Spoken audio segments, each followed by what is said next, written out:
Well, good Well, good evening, evening, everybody. everybody. On On Zoom Zoom or or in the in the room, room, we we currently currently have, have, let's see, let's see, 5, 5, 10, 10, 13 13 people in the people in the room, room, if I if can I can count that count that high. high. Yes, Yes, lucky lucky 13. 13. And And we're we're showing showing 30 30 in the in the Zoom Zoom room. room. So So we're we're getting there. getting there. So, So, viewers viewers that don't that know don't who know I who am, I my am, my name is name is Keith Keith Schmidt, Schmidt, and and I I am am the the uh, uh, vice vice president president because we because we currently currently don't have don't a have a president. president.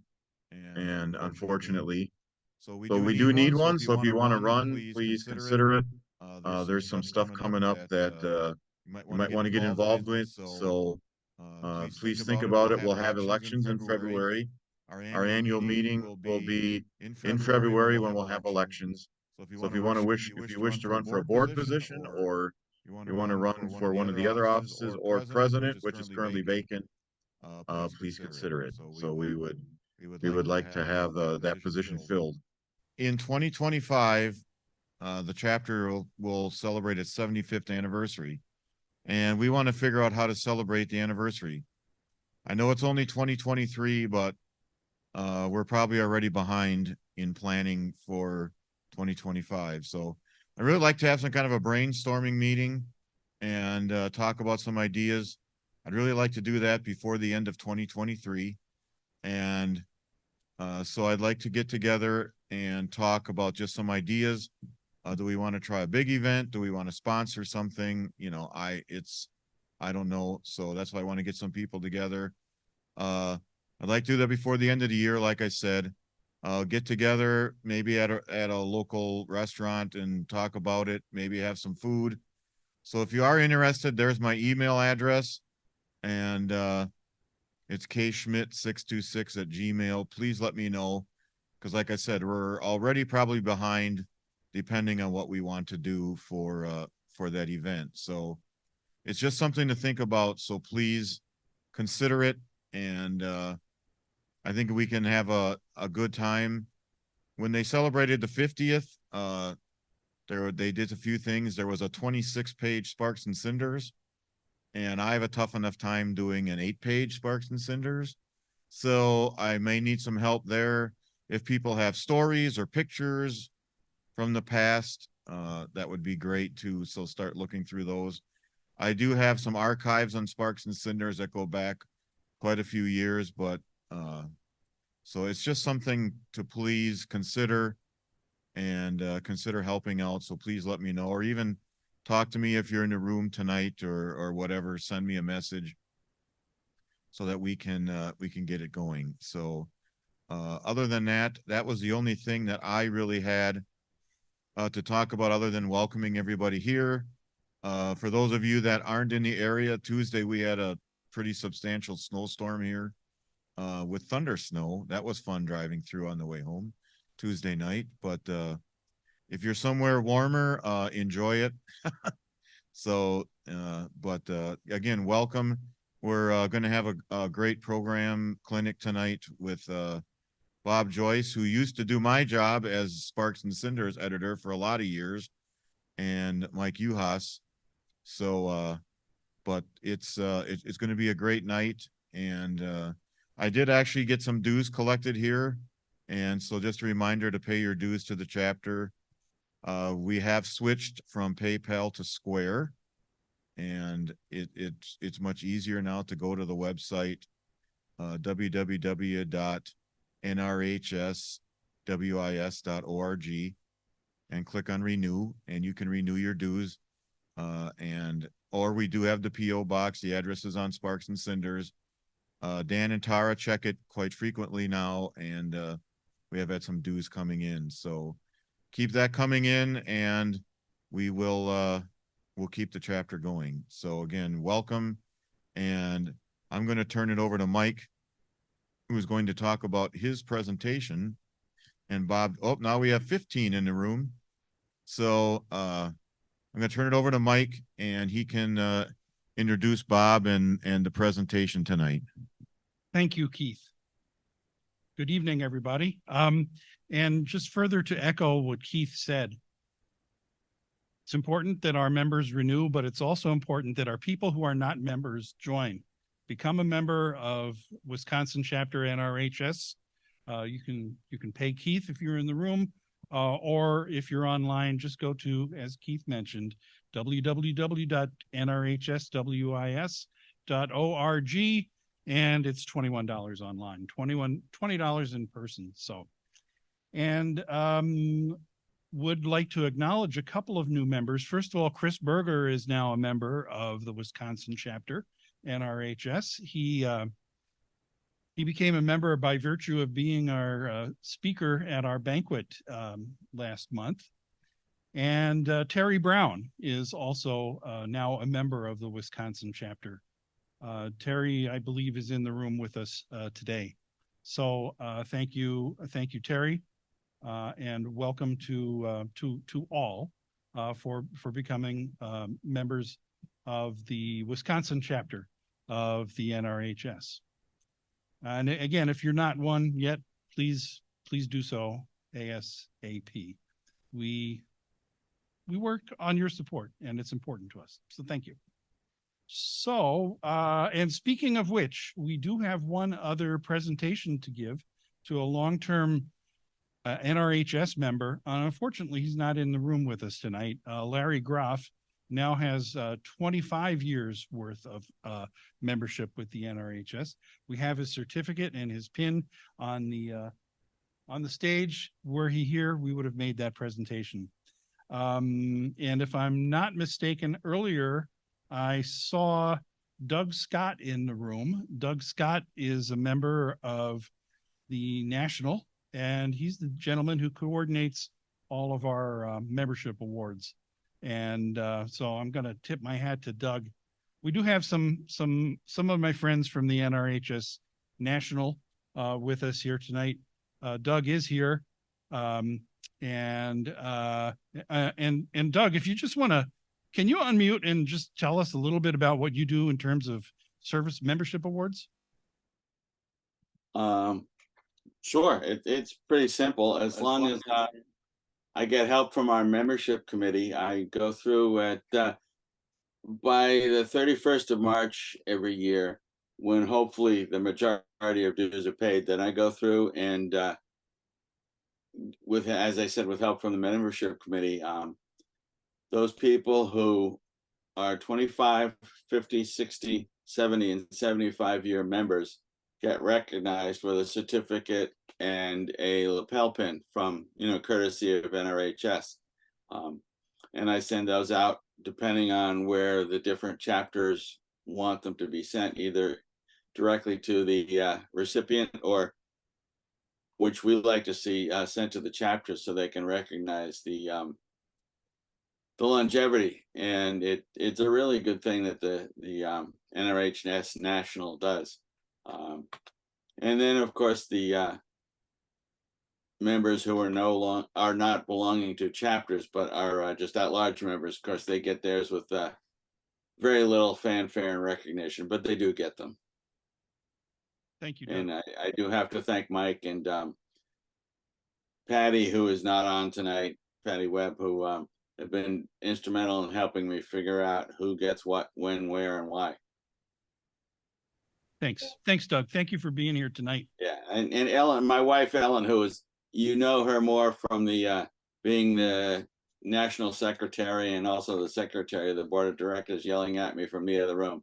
Don't forget that I help you, and I do have to acknowledge that I get a lot of help from Ellen for technically running the computer. So wonderful, that's great.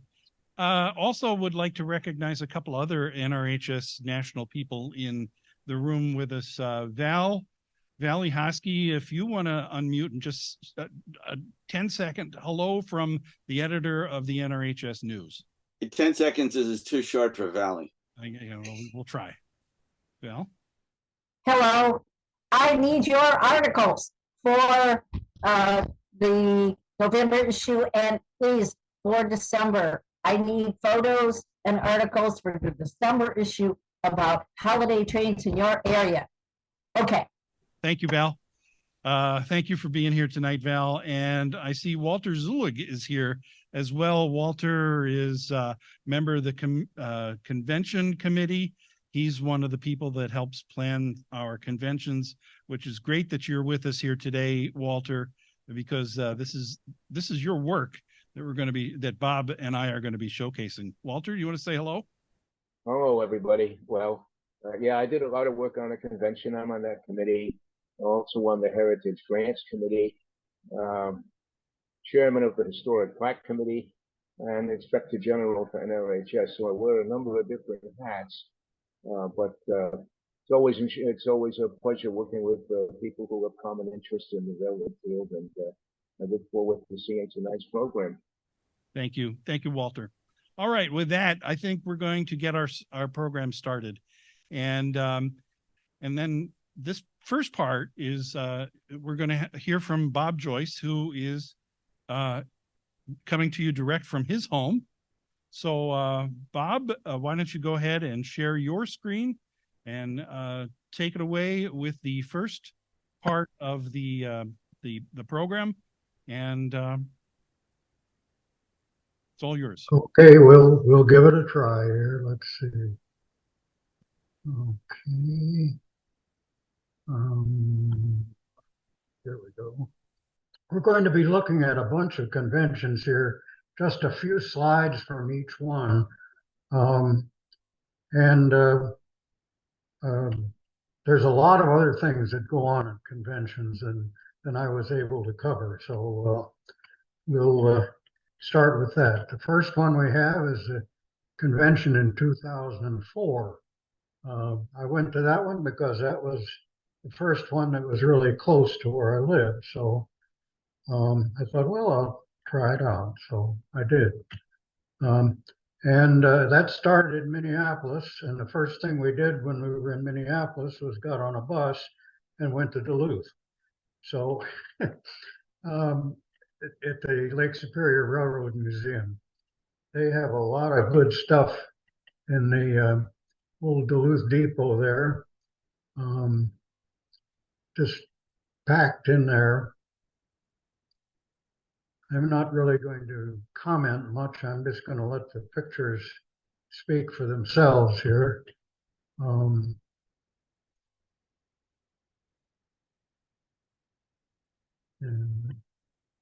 we took a ride on the North Shore Scenic Railroad, went from Duluth to Two Harbors at the Erie Mining Company locomotive there. And there's the depot at Two Rivers.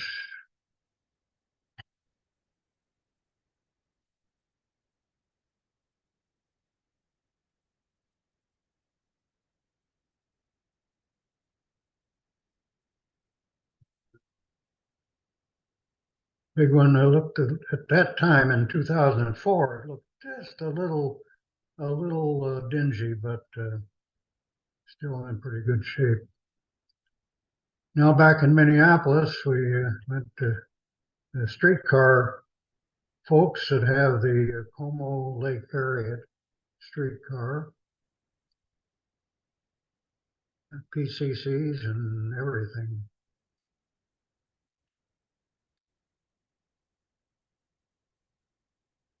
Also, if you look to the right of the PCC car, there's an antique bus, which they bust us around in too. So, and then the Jackson Street Roundhouse. This is their prized possession, Hustle Muscle. The original SD45, and it still operates. Gave cab rides the day we were there.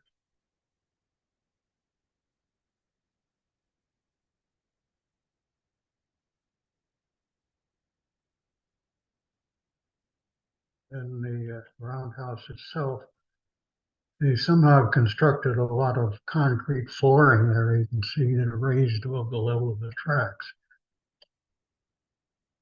Familiar figure over there to the right in the distance, Al Weber.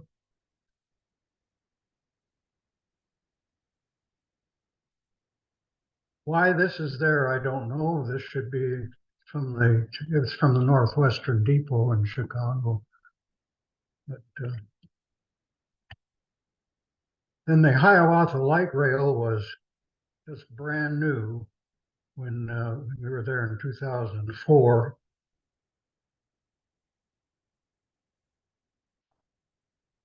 This is their car barn.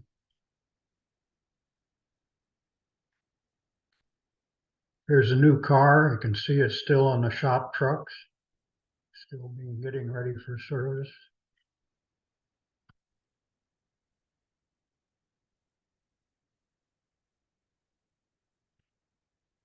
Here's a car wash, and remember, these are powered by electricity, and electricity and water don't behave well together. So if you look between the tracks, you see there's a little chain drive there, just like a cable car. You hook the car onto that and pull it through with that.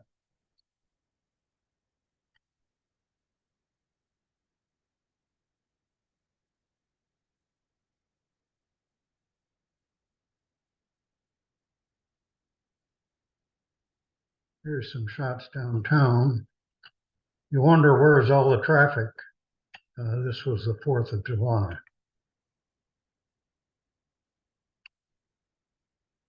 Now we had a double-headed steam trip, St. Paul to La Crescent. There were no photo run-bys, and the train came from somewhere else, just stopped, people got on, and away we went. And didn't stop till we got to La Crescent, where they wired the train and then came back. So I have no pictures of the train. That was the car that I rode in, an ex-Milwaukee Road office car.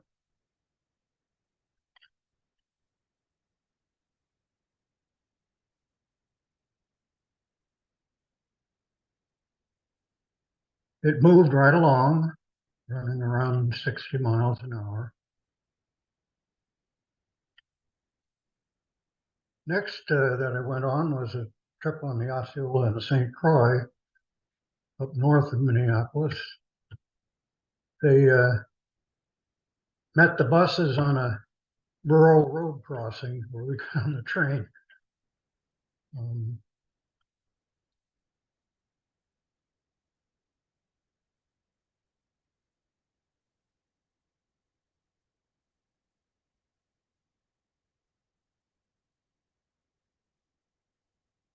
Nice orderly photo line.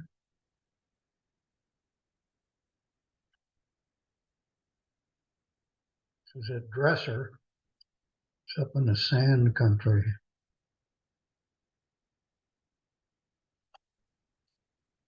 Then in 2005, the convention was in Portland. First trip there was on RDCs that went from Portland to Astoria. That was a short-term thing. It had to do with the Lewis and Clark anniversary.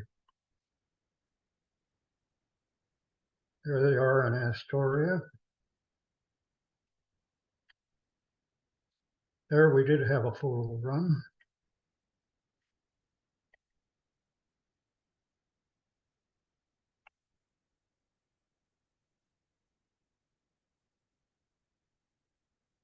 Another trip. This is double-headed steam on the main line again.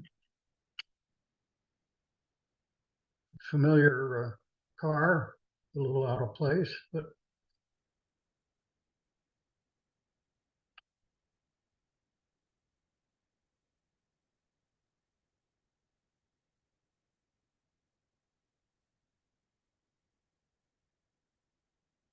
there we go.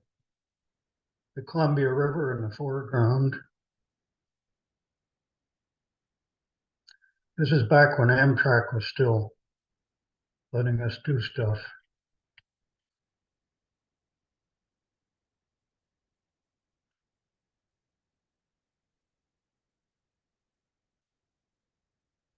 This is Wishram, Washington, about 100 and some miles east of Portland.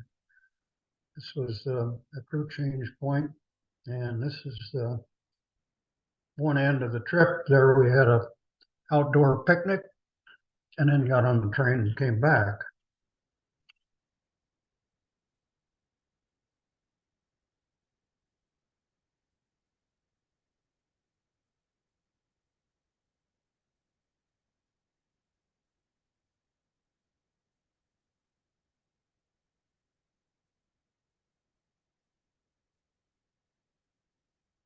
Next, we went to the Port of Tillamook Bay Railroad, which is in Banks, Oregon. Started out in the lumber yard there. Looks like everybody on the trip is getting on the same car, but that isn't the case. This train from the old days, an open gondola car. Hey, the good old days.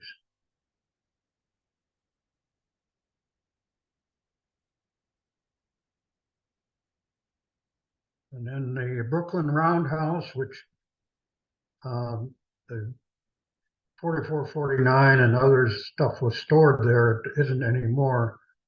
The UP needed more room for their piggy backyard. So, and the group that had the engines and everything built a nice museum.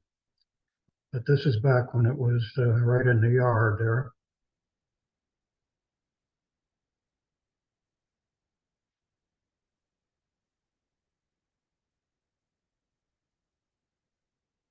Typical shop there. Looks a little disorganized. And Doyle McCormick's PA.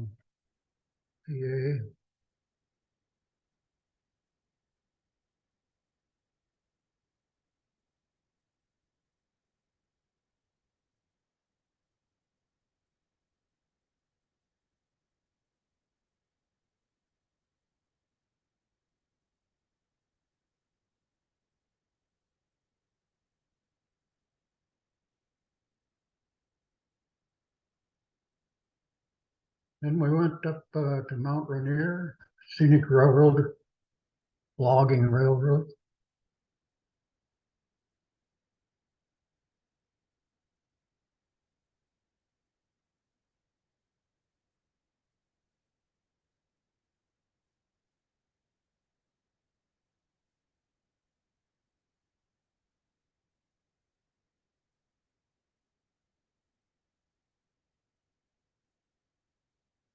Now we have, I have a little question for you. Look at the name of the mill. Tubafor.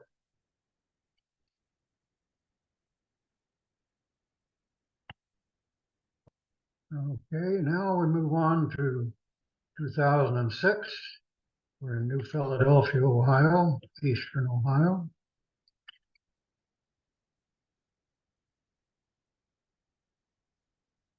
At Denison, which was I think the Pensy had some shops there.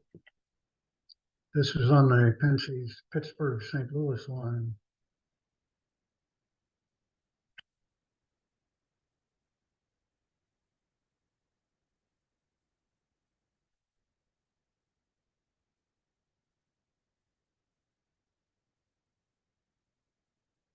Nice theater car, I rode in that. And those seats, if they look like they came out of an airplane, they did, out of an old 707.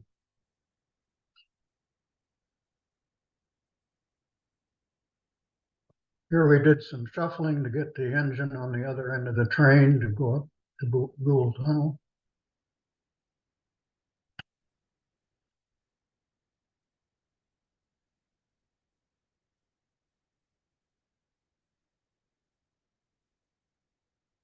There was a trip behind some FAs. It's the Cuyahoga Scenic Railroad. So they had a very nice looking train there.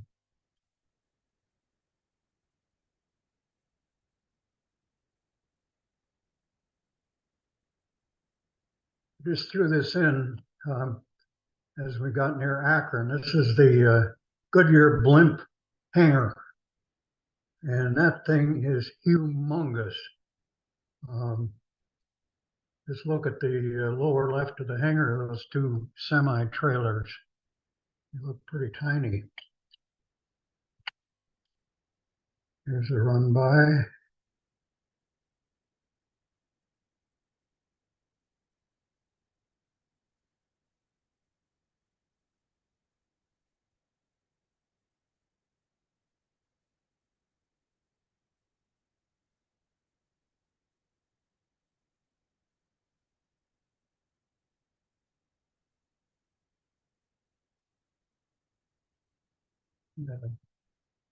one of their many steam engines and so forth for this train.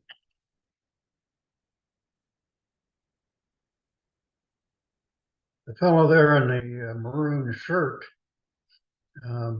is keeping an eye out to make sure the train doesn't derail at the frog there. This is the Y at Newark, Ohio.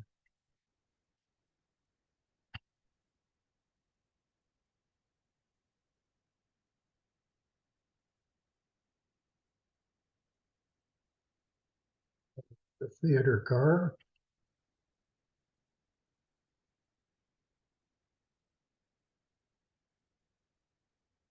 Steam crew doing their thing.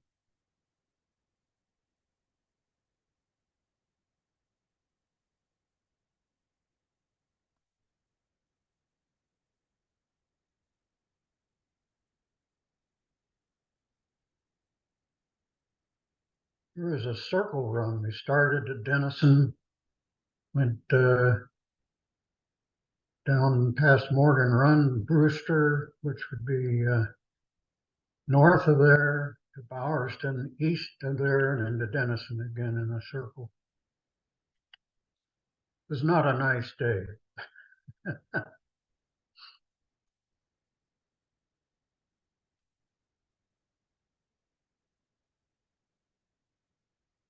But hey, you got to do a photo run.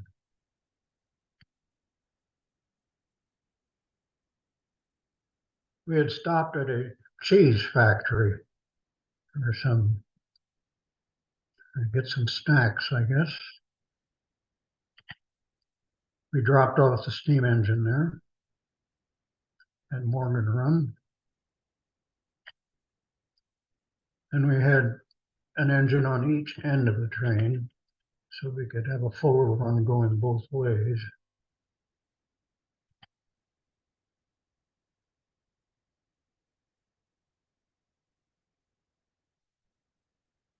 Then on to Chattanooga in 2007.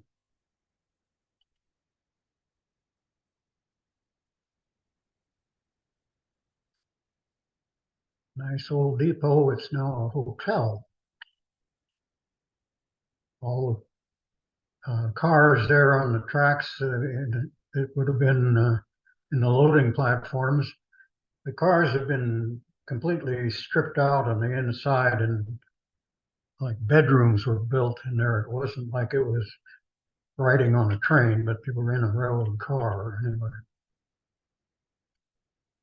And they had an ex-New Orleans streetcar that took you around the grounds.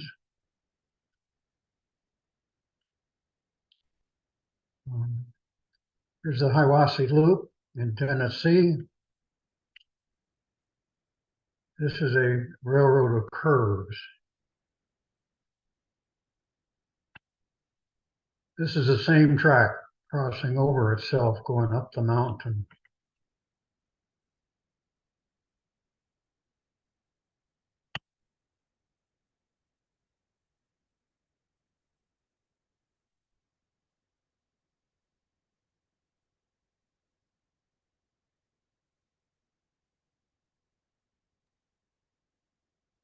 And we're going to take a couple of rides on the Blue Ridge Scenic Railway.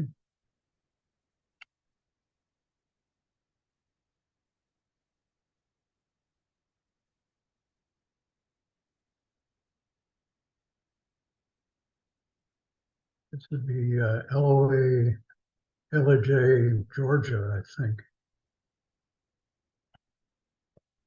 How's that for a photo line?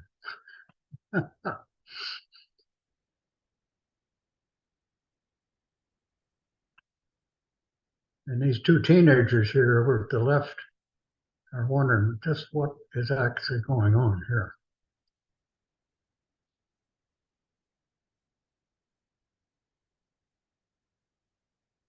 And of course, if you've been in the South, you know what kudzu is.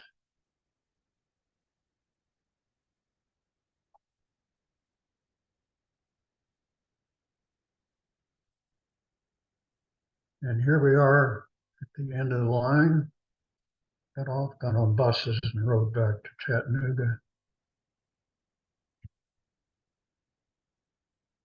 The tag, the Tennessee, Alabama, and Georgia.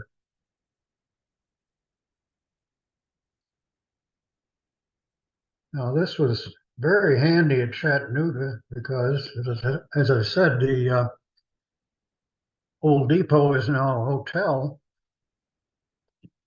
and they had one track stayed in place so they could run the trains right up beside the parking lot. We could get on.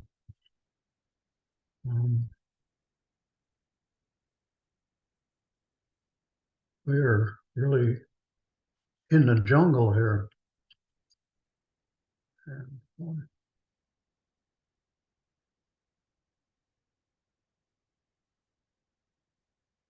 here you get a better view of it with the train by the parking lot and the hotel.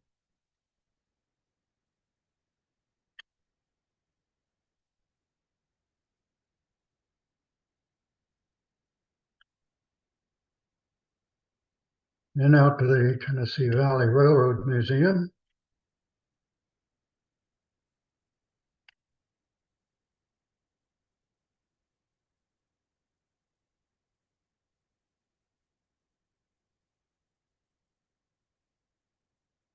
Your resident engine must be the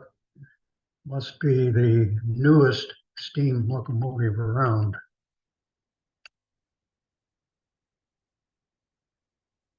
An ex-Army engine.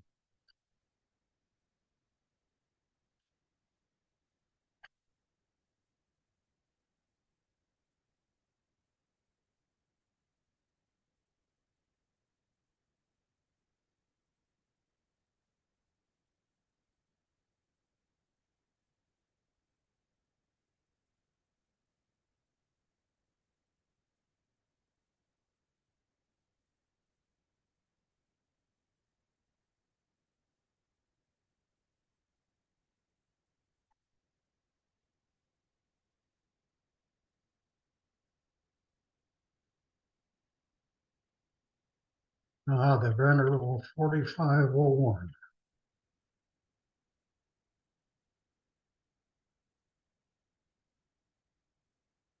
This is the 630, which since then has been restored to operating condition. Not quite an operating condition here. New set of tires.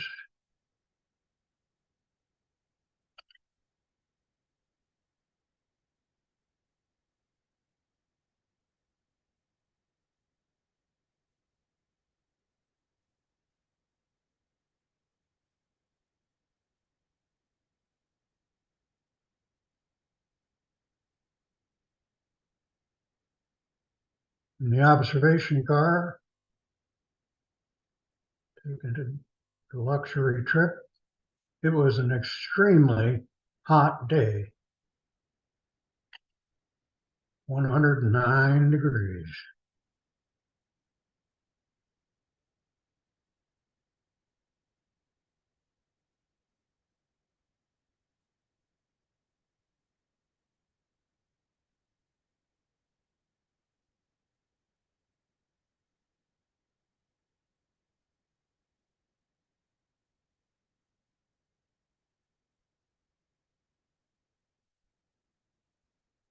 There you can tell from the builder's plate, March of 1952.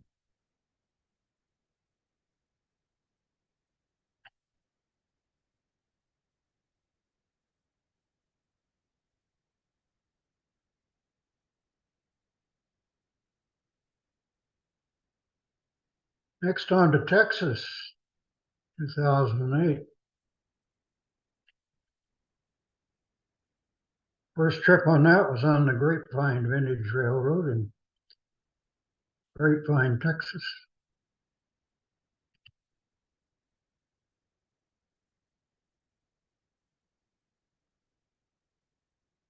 Going from the newest to probably one of the oldest ones still operating.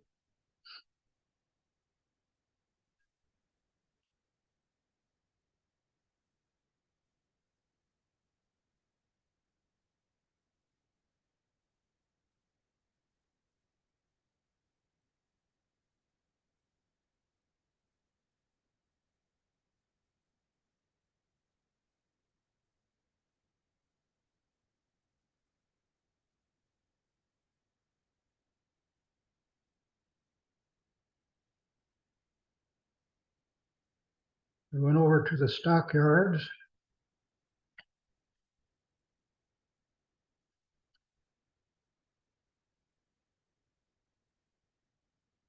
This is a trestle and bridge crossing the Trinity River.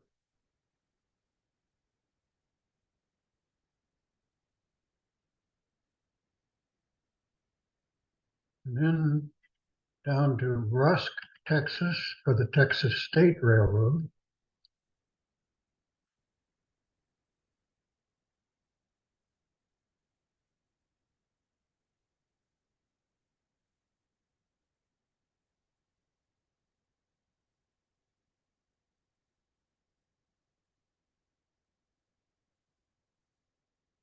This is at the other end at Palestine.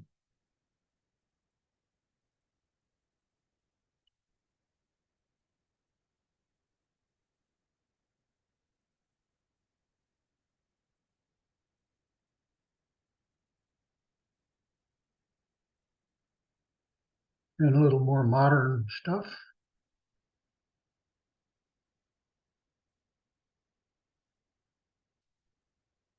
One very rainy, dark, dingy morning, we rode the Trinity Railway Express over to Dallas.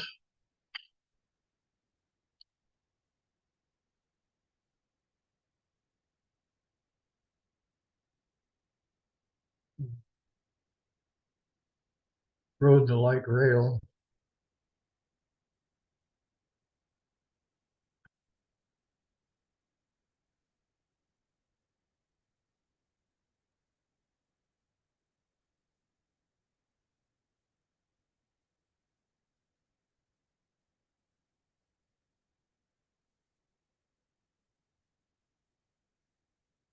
Here it's kind of going into a deep cut to go into a subway.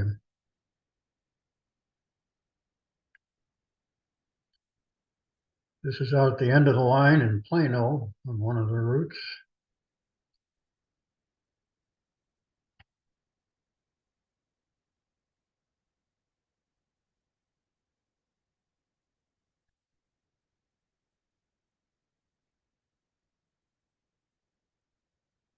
Had some historical stuff on display, like Texas electric car. And if you're wondering what this is an iron horse. And he's complete with horsefly.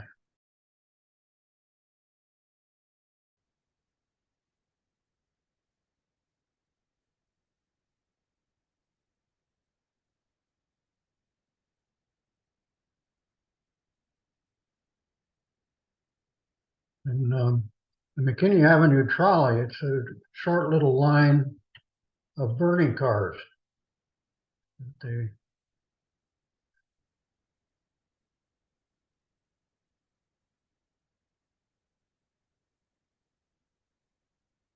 Mike and I were discussing the other day about, this looks like 5-foot gauge, but I'm not sure.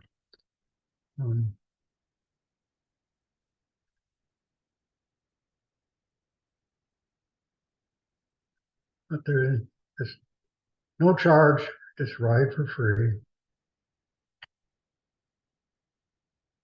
And here's a train back to Fort Worth.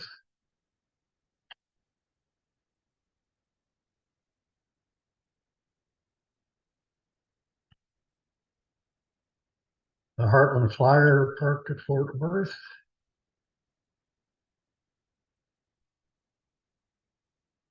And then a long trip, almost 200 miles up to Quanah. Here again, no photo runs, so no pictures of the train. But when we got to Quanah, the whole town turned out since that was the first passenger train they'd seen in 40 years.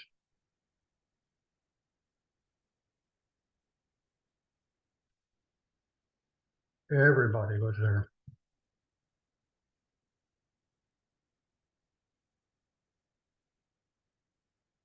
This used to be the headquarters of the Quanah, I believe Acme and Pacific. It's a museum now. And here's our train getting ready to go back to Fort Worth. Then up to Duluth.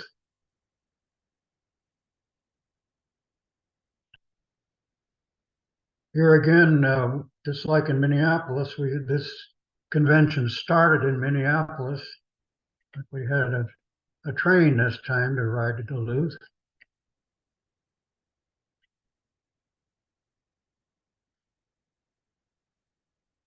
This is at the old Midway station in Minneapolis. The Duluth Depot.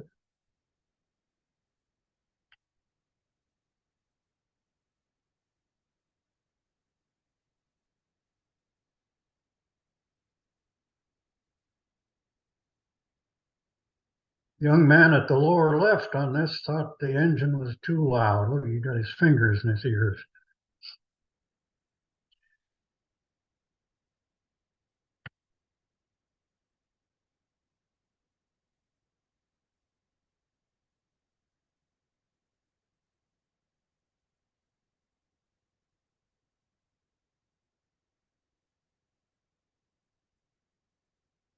And then a trip on the Great Northern up to Grand Rapids, Minnesota, with the Hustle Muscle number 4140, number 400 on the point.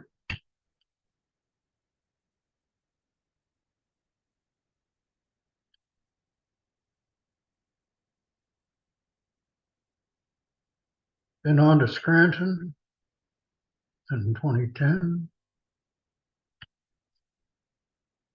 This is the Lackawanna Depot in Scranton. They don't build them like this anymore.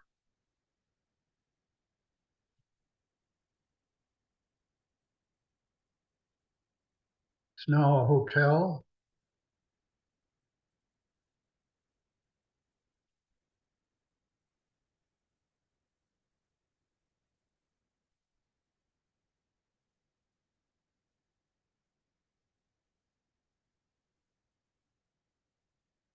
They had a bit of bad luck as they hit this curve, or right in that area, one of the engines derailed. So this is right at the start of the trip. So they just pulled the train back to Steamtown with this nickel plate switcher. And we had about 2 hours to kill just walking around the yard of Steamtown. They have a big boy there.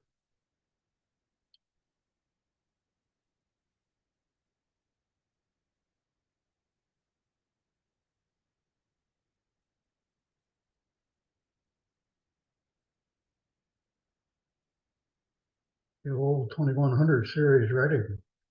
They used to power the Reading Rambles. It's not this one, but one like it.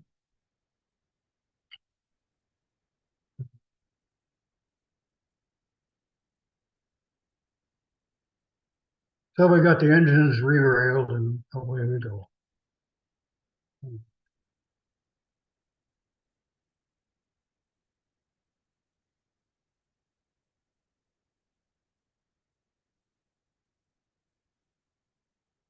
Even got to ride behind a BL2.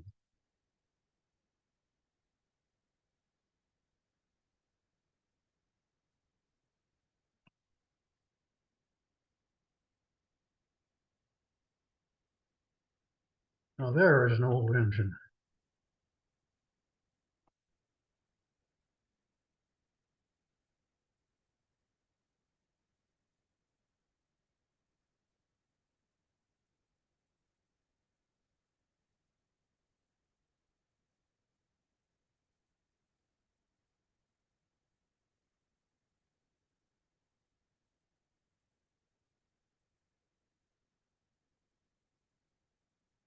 Those alcos didn't generate enough smoke, so we had a steam engine on there add some more.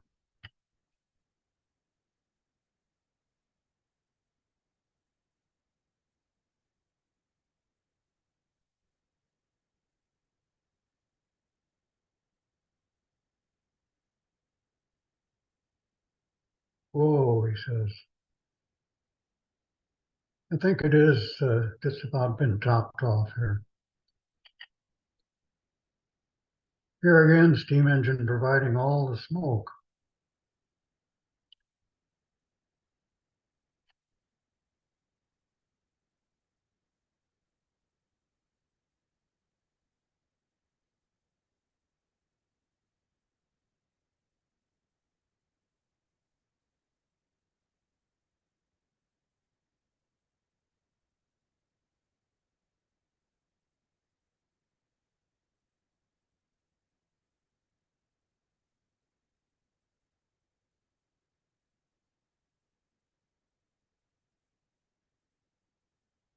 Here's the depot at either Jim Thorpe or Mott Chunk. Which is it?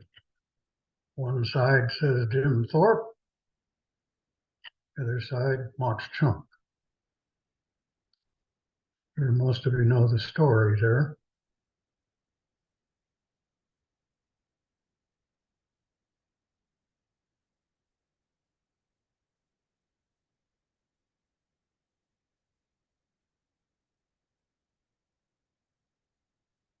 And we ended up at Port Clinton. That's the end of that one. Now we'll go to the West Coast, 2011 in Tacoma.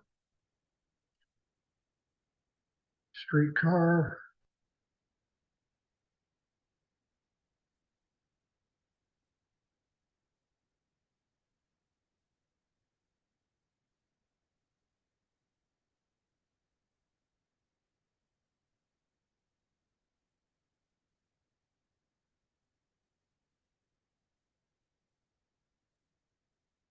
An old logger still running.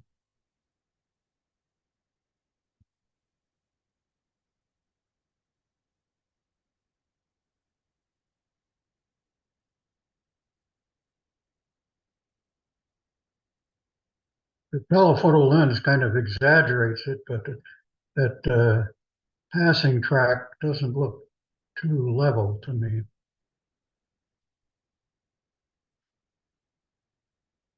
And we had 449 was very active on this trip. We were all over the place with mainline steam, but naturally no photo runs.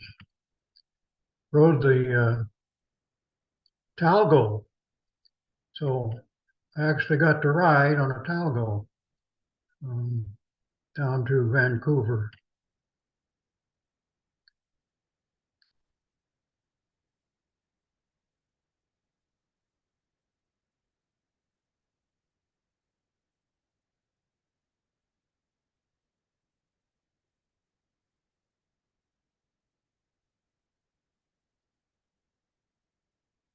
Notice on the left, they have 3 speed limits posted for Talgo, passenger, and freight.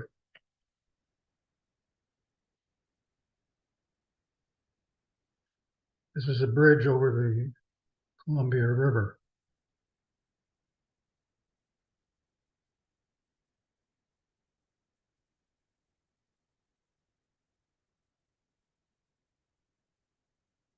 And we took the Sounder commuter train from Tacoma to Seattle. This is in Tacoma.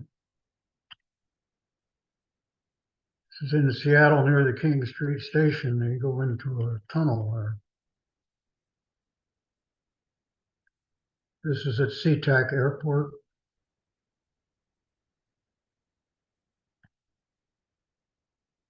Had a special transportation here.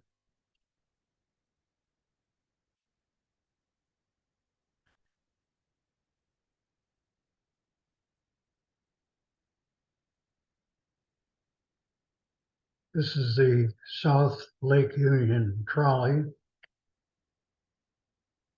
It's their car barn. Here again, this stuff is brand new, it looks like.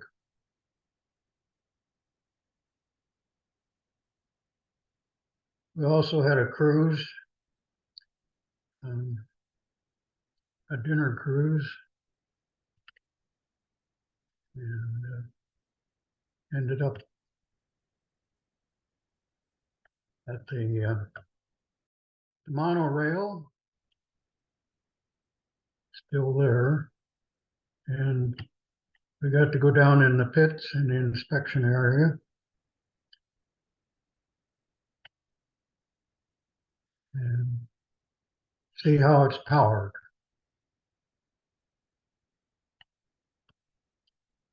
Truck, transmission, and rubber tires.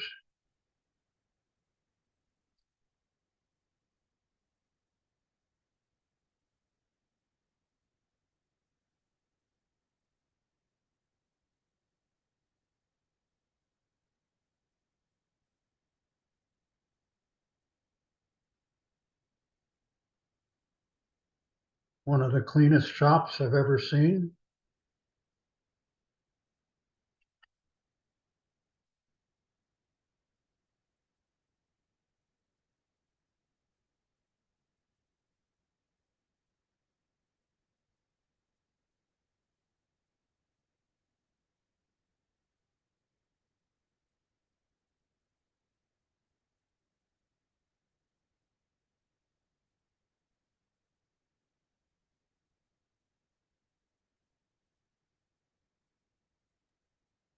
We've already been to Mount Rainier, so not much new there.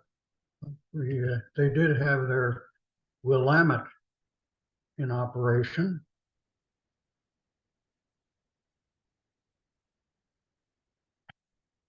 Looks kind of like an angry sewing machine.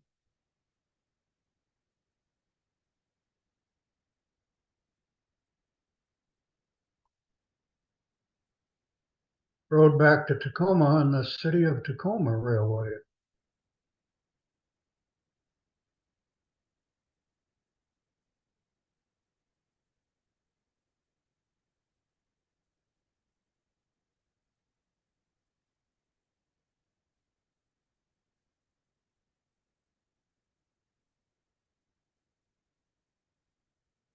Over on the old Northern Pacific.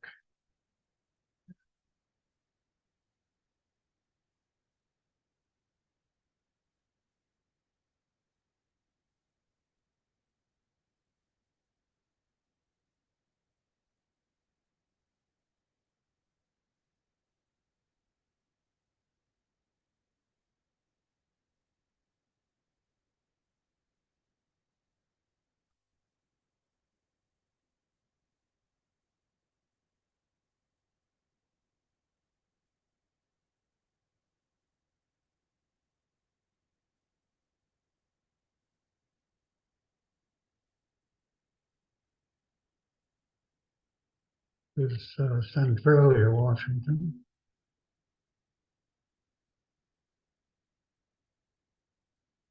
And not the original, but the Tacoma Narrows Bridge, or bridges now, I guess. That's the site of the one about 1940 that kind of destroyed itself.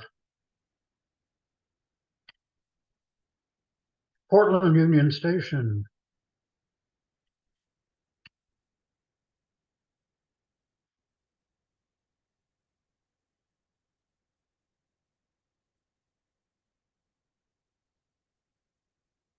Thanks for watching. Well, that's Bob Joyce, everybody.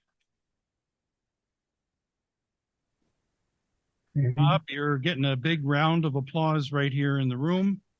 Thank you. All right.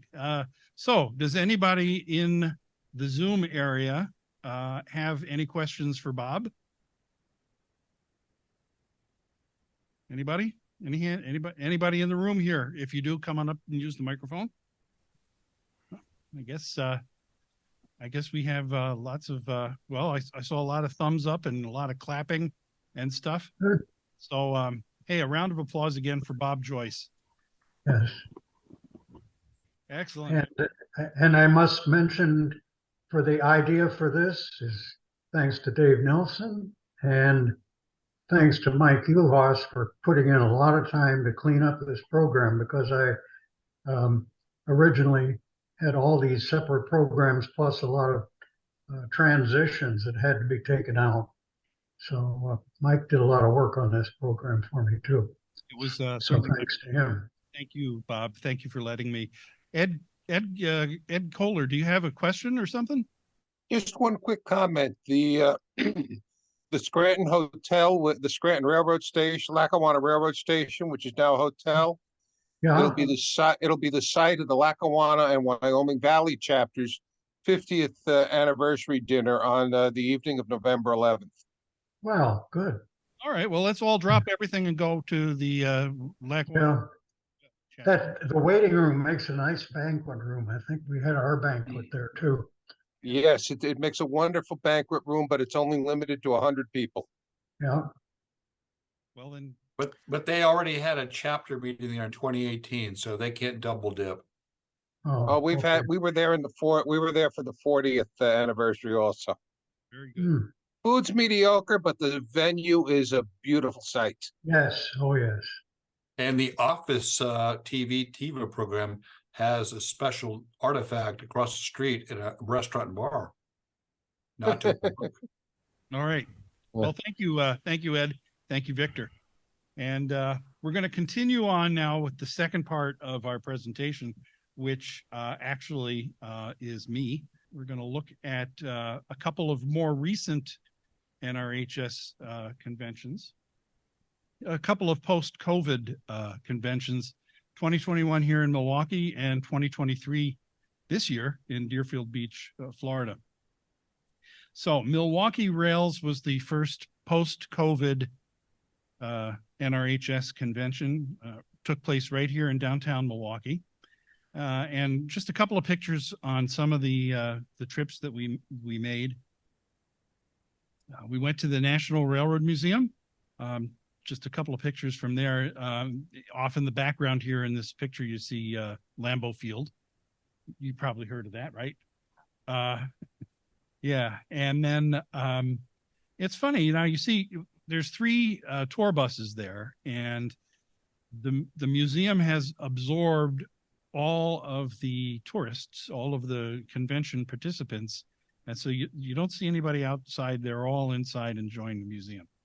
And then the other shot that I happened to get there was of that freshly repainted WC switcher that CN had just donated to the National Railroad Museum. So the next day we went to East Troy and we rode on East Troy Electric Railroad. And some of us had the opportunity to ride their dinner train as well. This is a quick tour of their shops. You see the gentleman in the lower left, that's Victor Varney. He was just one of the people who was just talking a moment ago. So good that you were able to make it into the meeting here tonight, Victor. And then these 2 South Shore cars were serving as the dinner train equipment. And the gentleman on the right there is actually Jeff Haber, a Wisconsin chapter member who just came down for the day to take some pictures of us. So that was kind of neat. Neat to see a familiar face. Next day, we went to the Illinois Railway Museum. And again, those are our 3 buses. They say Coach USA, although I like to pronounce them as Cochusa, with the Santa Fe sign in the background.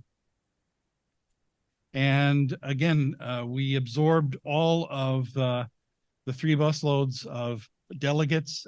You don't see them here on the grounds. They're all indoors. It was a pretty warm day. Sure was an awful lot of yellow there.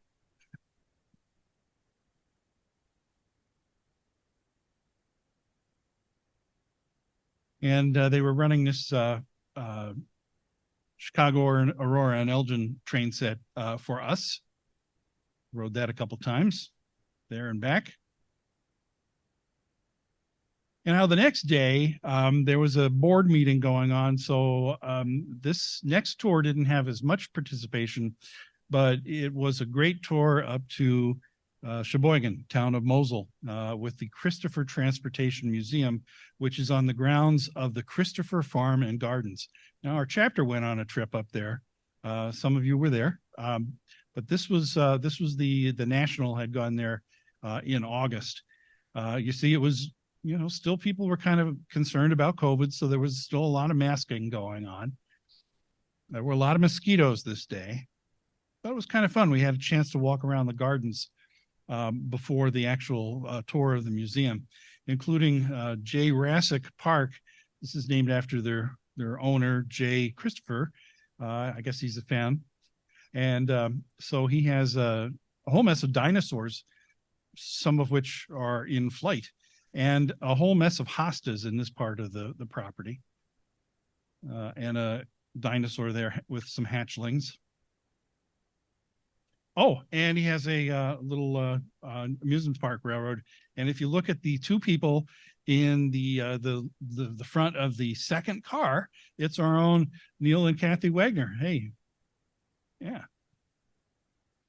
But then we got inside and we looked around the museum. We had a chance to look at all of his large collection of railroad dining car china. He also had steamship china and some aircraft china as well. He had an artifact or two from the Hindenburg. He also had Eva Braun's punch bowl, of all things. Very eclectic collection, amazing. He's expanded his museum. I'm hoping that we can have another chapter trip back there at some time. Should point out this gentleman here was in charge of our buses. That was Steve Miller. He passed away this past year, and he will be missed. And he has a large cardboard collection as well. Rock Island drinking water, of all things. Apparently, they didn't trust their holding tanks, the potable water, and so they had to get water from a dairy. So that's Jay Christopher sitting at his table talking to one of us. That's actually Eileen Weber, the President Al Weber's wife, sitting at the table talking and having nice chit chat. This gentleman here was talking to him about David. He's from Dallas. He retired as a airline pilot. He had worked for a bunch of airlines. He retired as a pilot with Southwest, but prior to that, he was a pilot with Royal Jordanian.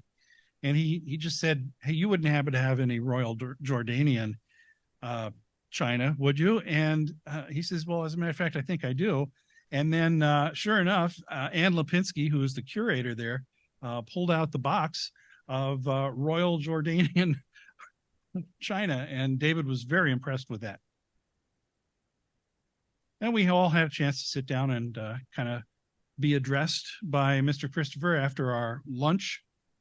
This gentleman here in the Milwaukee Rails orange shirt is Chris Ginsler. You may know him. He has over 1.7 million miles of railroad riding under his belt. And and Elizabeth is in the room. Oh, okay. Well, I'm sure Chris is in the background as well. So hello, Chris, and hello, Elizabeth. Now coming to you from America's Midwest. And that is Jay Christopher, again, the founder of the Christopher Farm. A wonderful host they were for us. And then we wrapped up on a special charter trip on Metra on the 28th. We started in Fox Lake, and I brought the drone with, and I got a shot of the equipment in the yard there. This was one of their regular service Metra trains getting ready to load passengers.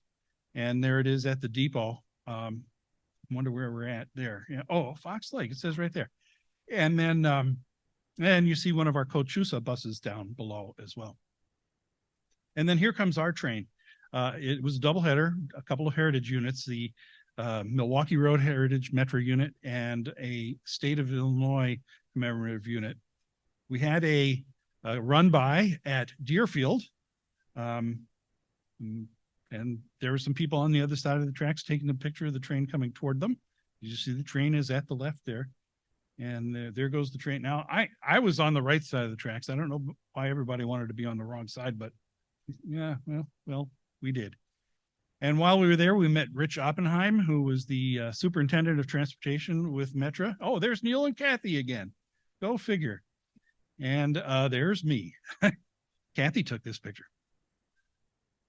Yeah. And then we went up to Antioch, and we had a chance to walk around. They gave us the run of the joint. We got to take some pictures in their layup yard there, which is usually very much off limits. But Richard, you were there on this, right? You were there, right? Yep, one day, and nice lineup of equipment there on a weekend for us. And so this year, I didn't go to the 2022, which was in California, but this year we convened at Deerfield Beach, Florida. It was a fun place, just over the Labor Day weekend. The first evening, Friday evening, we had Seth Bramson came in. He spoke to us about the history of the Florida East Coast, because after all, he is Mr. FEC. Sorry, I don't have a picture of him addressing us, but take my word for it. And then the first day was Saturday, and it was meetings. It was a full day of meetings. And there's Tony White, NRHS president, with John Fiorillo, general counsel, sitting at the dais up there. And I just wanted to point out here, this part is really important.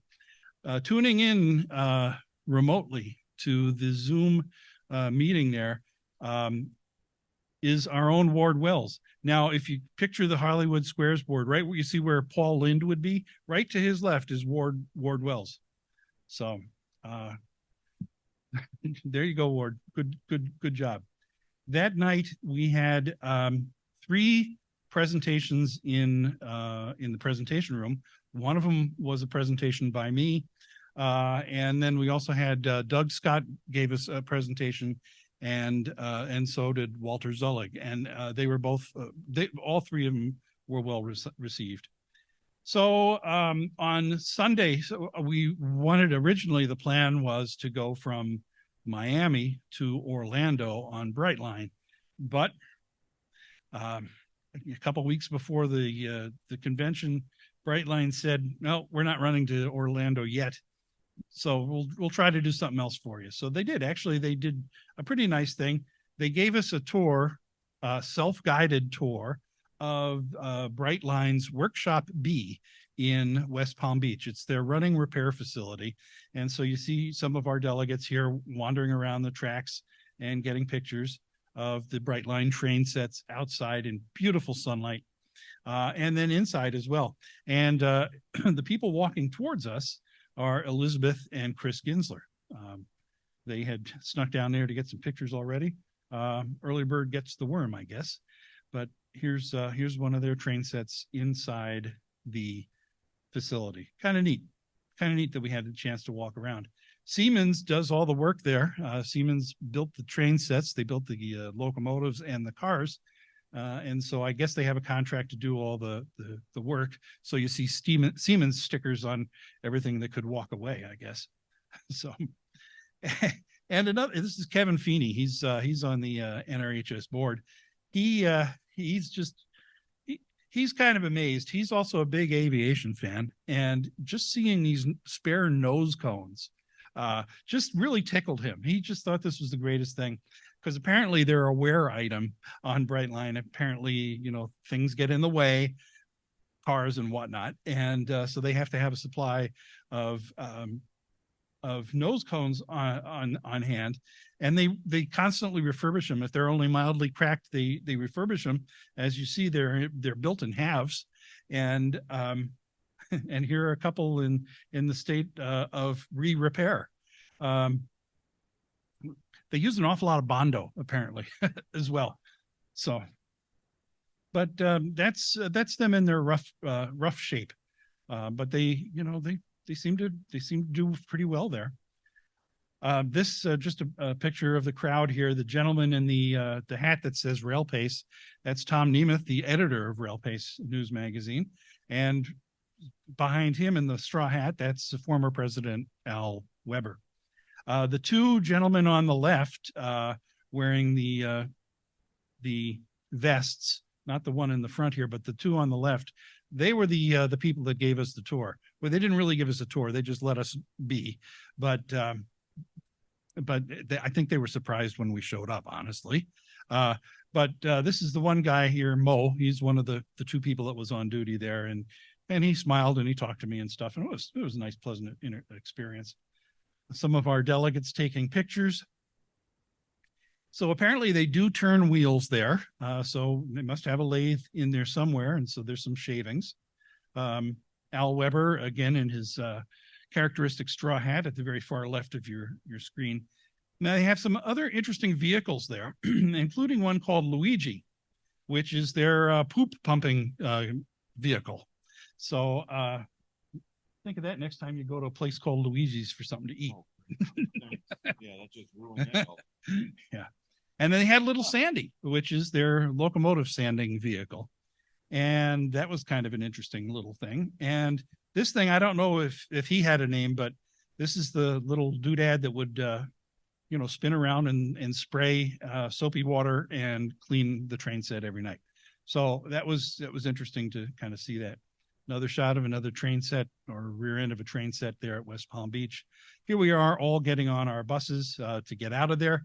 They took us, a mile to downtown West Palm Beach to the Brightline station, where we got off of our buses and onto a Brightline train. We had a few minutes here. A couple of us took some pictures of the station. It's beautiful, beautiful. Of course, it's all brand new. It's very modern. It doesn't look anything like a traditional train station. It's quite spectacular. This is Alex Mays, one of the NRHS noteworthy photographers. He's always showing up somewhere. Inside is the ticket kiosks where you can buy tickets to. At this point, you could buy tickets to Miami, but now you can also go to Orlando from West Palm Beach. And then you go upstairs. These were our tickets. There was a little bit of a snafu with the tickets. They took our tickets, which they realized later on, no, how are they going to know where to sit? So, but well, they ended up giving us each a ticket. We ended up doing okay on our own.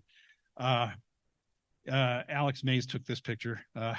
So we just had to have him, the guy here.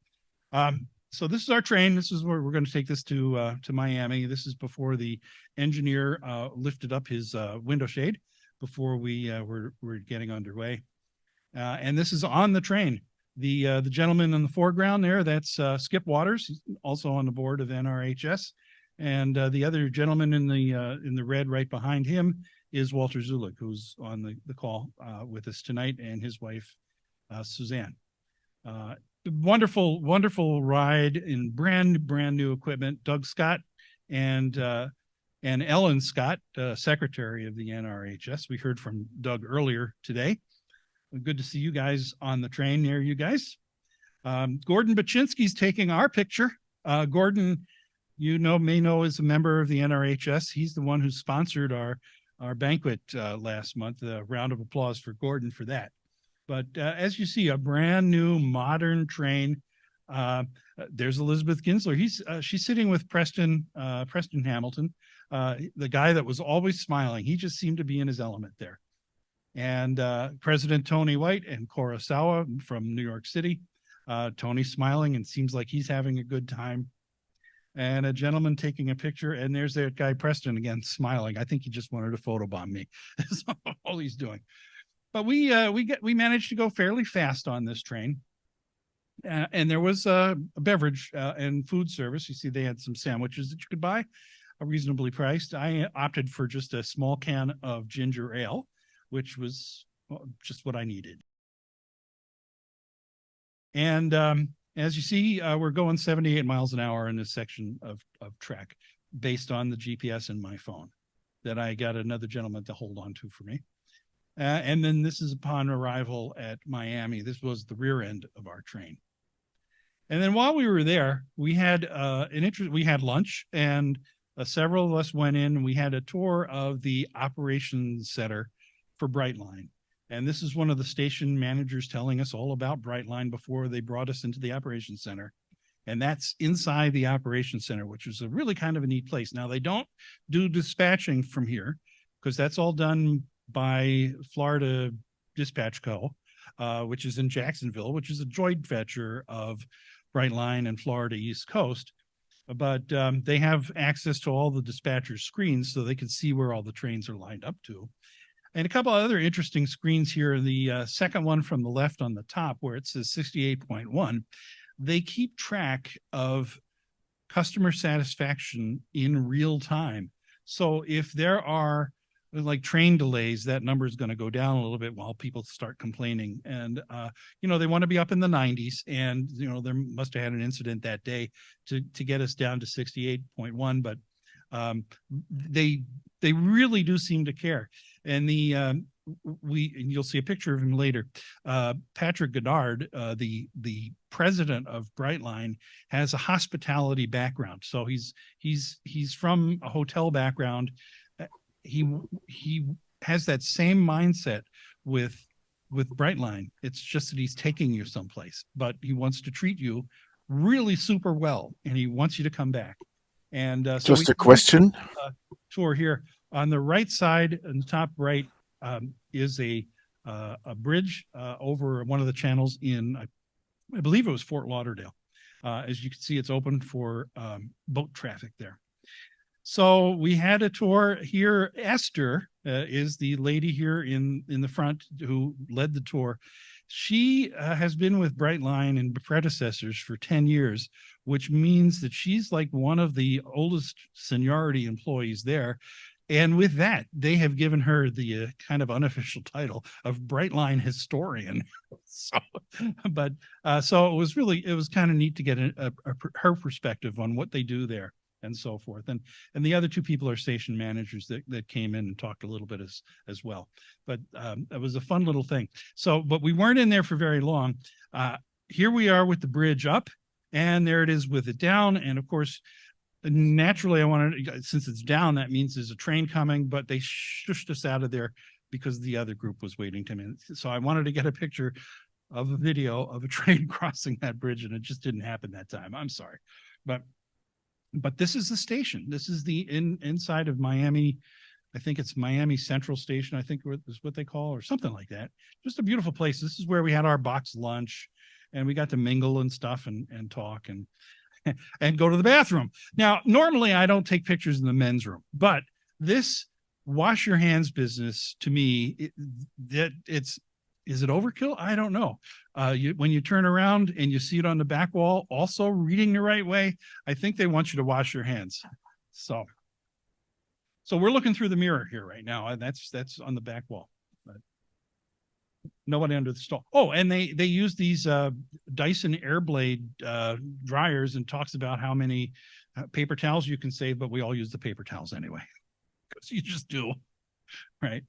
They have a gift shop there where you swipe your credit card on the way in, and then anything you take, it kind of knows what you're taking, and it bills you. It's kind of neat. It's whiz bang the way it works. So whatever was there for that in that $15 slot is what I wanted, and they didn't have any. But and I didn't want another water bottle because we have too damn many water bottles as it is. But here again is the crowd waiting to get on the train. Gordon Baczynski there, taking the overhead shot there. A guy kind of looking at me sort of funny. Why are you taking pictures of everybody? And now you see down at the end of the bar there, the lady with the kind of lime green drink container. She was flirting with all the guys. And truth be told, we were all flirting with her too. but she was not one of us. She was just one of the people going to West Palm Beach. And so we had lots and lots of people, regular people going to West Palm as well. And it's interesting to talk to them because I talked to two couples that were from Miami, had never ridden a train before, and they wanted to go to West Palm Beach for the day. And so they rode Brightline. So, and again, there's Walter holding my phone. We're doing 78 miles an hour on the way back as well. When we get to West Palm Beach, we got on our bus and went back to the hotel. But I wanted to show you this picture here. West Palm Beach has a free ride service. These are little electric vehicles that will take you downtown, wherever you want to go into downtown, free. So it's just a kind of a neat, revitalized sort of downtown, a neat little arrangement. Next day, we rode the train, the U.S. Sugar train from Clewiston. So it was a long bus ride, a couple hours bus ride. There's our buses to Clewiston. We got on the train here, and they dragged us with the diesel heading up to Lake Placid. But this is before we left. This is our equipment. This is their depot at the U.S. Sugar Railroad. Beautiful, beautiful paint scheme and stuff. And I got this one shot out the window of one of the loading facilities. They harvest so much cane sugar, and they have about 8 hours from the time they cut it in the field to the time they load it on these gondolas and till they unload it at the mill. It's a well-practiced, highly efficient operation. And every couple of miles, you'd see one of these loadouts that just gets it closer to the cane. And that's what they say, they raise cane. We had a volunteer giving us a little discussion in our car. Just a look at some of our passengers. Alex Mays took this picture because I'm in it. And when we got to Lake Placid, we got to look at our steam engine. That's the U.S. Sugar 148. They restored it here a year or two ago. Beautiful restoration. Thing ran like a top. Just a great restoration. And we had 2 run-bys. This first one was at one of those loading facilities, and I'm up there with the drone, and everybody else is down there on the ground in the photo line, and there's like a fence in the way, and so they got fence pictures. But that was fun. But the second run-by was just well, they put the sun out for us then. So we all got to get out and get some decent shots of the run-by here. The second run-by of the day. Beautiful, beautiful shots. Just a really kind of a neat area. Didn't see any gators. Sorry. And then on Tuesday, so that was Labor Day. So the day after Labor Day, we went on a transit tour. Walter Zulig put the thing together. First thing was we took a bus. That's our bus. Al Weber's checking us in, and Walter's there checking in. And we're all getting on the bus, and we're going to the to the Deerfield Beach Tri-Rail station, where one of our delegates here, this is Tom Dupuy on the left, retired from CSX. One of his trainees started as a brakeman, worked his way up to conductor and then engineer, is David Deck. David is now the, I'm not sure what his title is, but he's like the CEO of Tri-Rail. So he came to the station and met with us, and he talked to us before the train got in. That's Walter. David is talking to us, giving us a rundown on the commuter services that they provide. It was a really excellent little impromptu little thing. And then he rode with us up to Mangonia Park, which is the far northern terminus. That's our train that's coming into the station at 8:49 a.m. And there's a bunch of us riding the train, riding backwards. And when we got to Mangonia Park, we knew that I forget which silver train this was, the Silver Meteor or Silver Star. I think one of them. Meteor. It was the Meteor. And so a bunch of us went to trackside to get a picture of the Silver Meteor going through. I think it was Silver Meteor, and I know Walter will tell us correctly when we're done here. But it was on time and it worked out well. It was the Meteor. And Tri-Rail goes 79 miles an hour too. So that was kind of a neat thing. So we got off at Miami Transfer, the Miami Connection Station, where they meet up with the Metro. And so we got a couple of shots of some Metro trains going by, and then we rode on one. And I think we're going over a yard. That's why Jim is taking a picture down below. And you see some civilians on the train as well, wondering what all these people are with the funny badges on, like because we're conventioneers. Stuart Greenberg took this picture. Stuart, so he's not in the picture, but he did this panorama thing. And of course, there's always one in every crowd that has to start off in the left side and then run behind the crowd. And then he's ending up in the right-hand side. And of course, that was me, right? So it was kind of a quiet station when I did this. And I thought everybody for sure would just heard my footsteps behind, because as I was running across.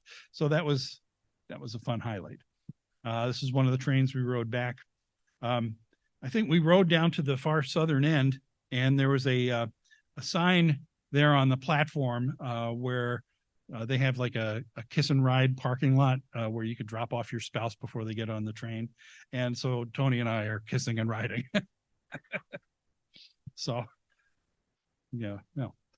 Then we rode the People Mover which is a fully automated People Mover in downtown Miami.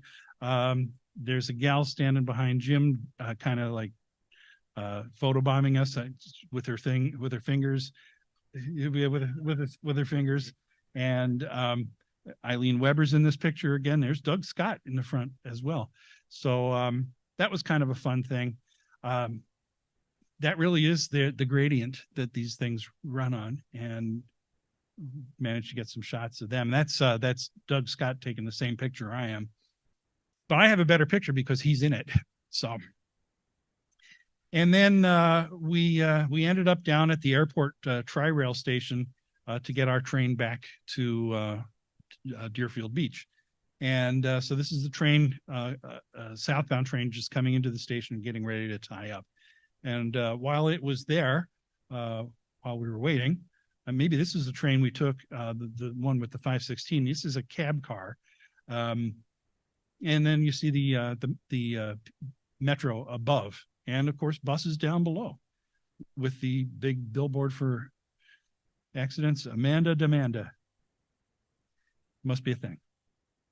So that's what we did. And that evening we had our banquet with like the worst food ever, and it was overpriced as well. So I mean, at least you had that. But we had Patrick Goddard, as I mentioned. He's the president of Brightline, and he and Walter talked and gave us a good little presentation that really gave us the ins and outs about Brightline. It was very worthwhile to go to, even though the food was almost inedible. So the final day, we ended up riding on the down to the Gold Coast Railroad Museum. For those who did not do the transit tour the day before, they had an opportunity to go to the Flagler Museum. So half of us went to the transit tour, half of us went to the Flagler Museum. So they never had a chance to ride Tri-Rail because only we had. So for this part of the trip, the bus took us to the West Palm Beach station. No, not West Palm Beach, Deerfield Beach. We all got on the train. We rode it all the way to Miami to the far south. So this is, I think, the train we rode in on with one of those Brookville locomotives. But there was some other equipment sitting in there as well, with an F40. And then we got on the buses and we went down to the Railroad Museum. And I shot some shots with the drone. And I got to tell you, the weather, the climate there is not really a great place to keep your railroad equipment. It's not in particularly great shape. It looks like it has the potential to become something really, really good. But the stainless steel stuff does not look that bad. This little switcher in the front here, number 2, that was the engine that's connected up to the little shuttle train that they were running for us. And back behind the stainless is a Burlington E unit. It's really not in that bad a shape, but it's hiding back there. And I think most of the people didn't know it was back there. But with a drone, you can see stuff like that. And a couple of E's, Florida East Coast and a Seaboard F unit on display there, in need of some attention. Indoors, things are a little bit better. This is one of their steam engines that they have on display there. Non-operable, of course, but the stainless equipment that they have inside is in much better shape. And their crown jewel is the Ferdinand Magellan, which was the heavyweight Pullman car built for presidential service in the 1940s. And it is there on display there. They have docents to tell you all about what happened and the construction, everything about. You got to see how thick the glass was. It's like 12 panes of glass all glued together So it was pretty much bulletproof. There's Skip Waters on the tail of the presidential car. And the gentleman down in the far corner down below next to that California Zephyr car, that's actually John Goodman, who's the NRHS convention chair. And with that, I think oh yeah, we did get to ride their little shuttle back and forth. And here's Fidel Castro. No, here's one of their volunteers, I guess, or one of their crew, just giving us the rundown. It had been an airship base back in the day. And so Bob had showed us that photo of the airship hangar at Akron. Well, they used to have them here. Well, they got taken out in a hurricane. But they had this Air Force base, dirigible base, that they eventually became, part of it became the Gold Coast Railroad Museum. So that was our trip down there. And with that is my presentation. Thanks. Thank you. Does anybody have anything? Anybody in the room? If you do, come on up to the, and then we'll turn up anybody in the Zoom have any questions? Nice presentation, Mike. Thank you, Ed. Appreciate it. So how big was the ridership on the Brightline train? How big was the which? The ridership? The ridership. Oh, How full was the train? How many passengers? yeah, I think it's what, 4 cars, 3 regular coaches, and then a first class car. And I think now that they're going to Orlando, they're filling many of them up, and they run about 17 trains a day, something like that. So 16, 15, something like that. Quite a few. So it's kind of a neat thing. Thank you. Okay. Anybody else? Anything? Hey, Mike. Yes, Victor. You seem to have a wonderful thing going on here with conventions. I could offer some videos from 2017 to 2019 conferences and conventions. Would that be a useful thing for a future event? Let's talk. Yep. Thank you. That design on the Brightline locomotive, was that kind of a Halloween inspired scheme or what? That's a good question, Manfred. I'm just gonna bring back another picture of a Brightline, and we'll take a look at that carefully. Because they have this yellow, red, and yellow. Yeah, they have this blue. yellow thing, and hang on a second. So each train has its own color scheme. I believe each train has its own color scheme. You are correct. And here, let me just make this. But this one looks odd. Yeah, this one, I think this is one of the green. I think this is the green train. I want to point one thing out here. So yeah, that it looks like it's a headlight looking at you, but it's not. It's actually it's white underneath the headlight. It's just kind of a neat little optical illusion part of their design. And I'll also point out that nose cone. It looks like they didn't seal up the crack in between the two halves. You notice that there's a crack in between. You might have to get close to the screen. To me, it looks like a butt cheek. Hey, Mike, that looks like it's a clamshell to open up to expose a coupler for. Except most of them don't have that seam down the center. That's what we were just talking about here at the table. Yeah, we're thinking that, but it's probably not. Anyway, so that will do it for tonight, you folks. Next month, Kevin Keefe is going to be presenting the railroad photography of Lynn Westcott. We hope you have the opportunity to come back to us next month. I'd like to thank Gordon Smith. I noticed you renewed your membership online. It was easy, wasn't it, Gordon? Thank you for doing that. Thank you all for being here. Thank you, Gordon. Appreciate it. Thank you for renewing. Thank you. I can't help but say, what a great chapter you have here, Mike. This is wonderful. I've never seen such a great chapter sharing all of this with a chapter organization. I'm down here in North Carolina. We're a little behind, but what a great thing you've organized here. It's a role model for other chapters across the United States. So thank you for inviting me tonight to see how people who really have got it together do something that's great. So thank you very much. Appreciate that, Victor. You guys, I want to tell you one thing here. Thank you. Thank you, you guys. Victor and I served on a committee. Victor had the idea. We talked about it at the NRHS convention about a little over a year ago. He said, what if we worked with another organization to present an award to a deserving common carrier railroad to recognize them for some historic preservation. And, you know, and we were in the dome car or something, and we batted that idea around for a little bit, and we said, yeah, let's make that happen. And we ended up coming up in a little partnership with our friends at Railway Age and Railway Track and Structures magazines.